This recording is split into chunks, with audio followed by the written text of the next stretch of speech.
For those of you that may not know, 2023 was a bit of a trying year for me. There were numerous problems, whether it was my personal life, work life, or anything else.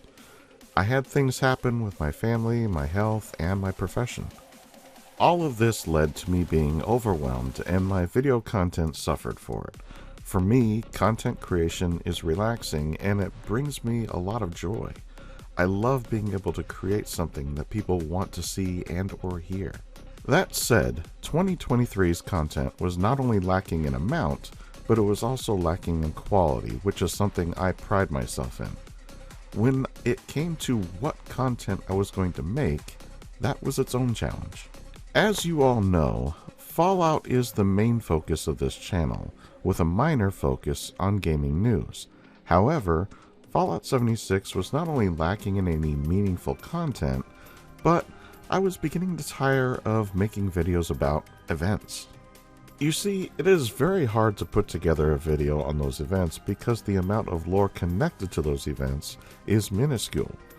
I could make a video covering the details of the event just fine, but I like to do things most people don't take the time to think about.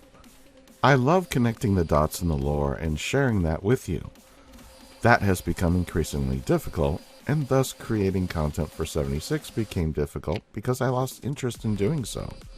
I am always looking for a reason to get back into it, but with no new content to explore, I just decided not to.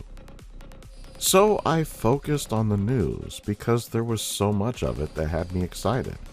Redfall was the first disappointment for me, and I felt like I had been slapped in the face by Bethesda. The marketing up to release was what had me excited, and then the game came out, and it just wasn't living up to what I had been told it would be. So I shrugged it off and pushed forward with what I thought was going to be a clear contender for Game of the Year, that being Starfield.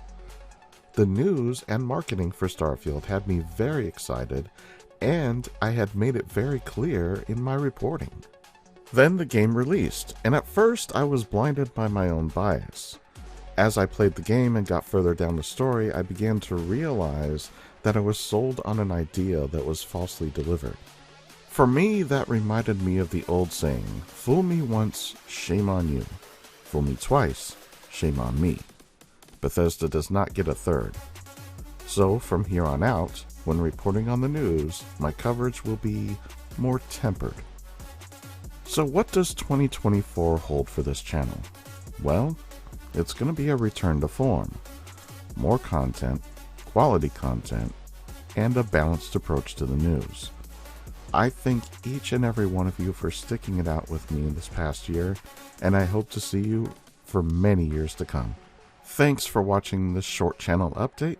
If you feel so moved to do so, like, subscribe, and share, but more importantly, I'm just glad you stopped by, and I'll see you in the next one.